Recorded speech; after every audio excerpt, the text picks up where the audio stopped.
யோவேல் அதிகாரம் 2 வசனம் 21. தேசமே பயப்படாதே, மகிழ்ந்து களிகூரு, கர்த்தர் பெரிய காரியங்களை செய்வார். இந்த வருஷத்தின் முடிவில் வந்துட்டோம்.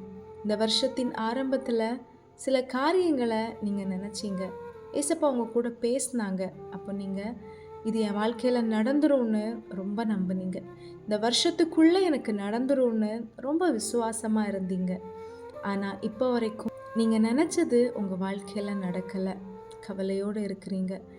இந்த வருஷத்துலையாவது எனக்கு நடக்குமா அப்படிங்கிற ஒரு பயம் உங்களுக்குள்ளே வந்துருச்சு.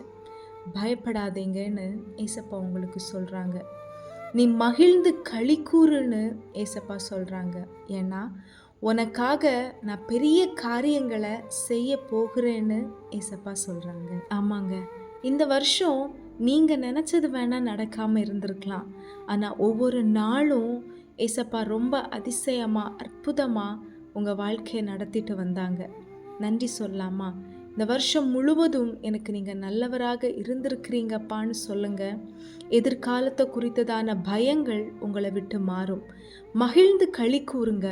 இந்த புதிய வருஷத்தில், இந்த புதிய நாட்களில், வருகிற வாரங்களில், வருகிற மாதங்களில் பெரிய காரியங்களை உங்கள் வாழ்க்கையில் செய்து உங்களை மகிழ பண்ணுவார். என் மகளே, என் மகனே, பயப்படாதே, மகிழ்ந்து களிக்கூறு, பெரிய காரியங்களை நான் உனக்கு செய்ய போகிறேன்னு ஏசப்பா சொல்கிறாங்க. சொல்லுகிறவர் உண்மையுள்ளவர். அவர் சொன்னதை போலவே நிறைவேற்றுவார். நாம் என்ன செய்யணும்? ஜெபிக்கணும், வேதத்தை வாசிக்கணும், ஏசப்பாவுக்கு பயப்படுகிற பயத்தோட உண்மையாக சாட்சியான ஒரு வாழ்க்கை வாழணும். நாம் இதை செஞ்சிட்டே இருக்கலாம். நமக்கான டைமில் அவர் செய்து முடிப்பார். பெரிய காரியங்களை செய்ய போகிறார். சீக்கிரத்தில் பார்க்க போகிறீங்க. Amen. Have a blessed day. God bless you.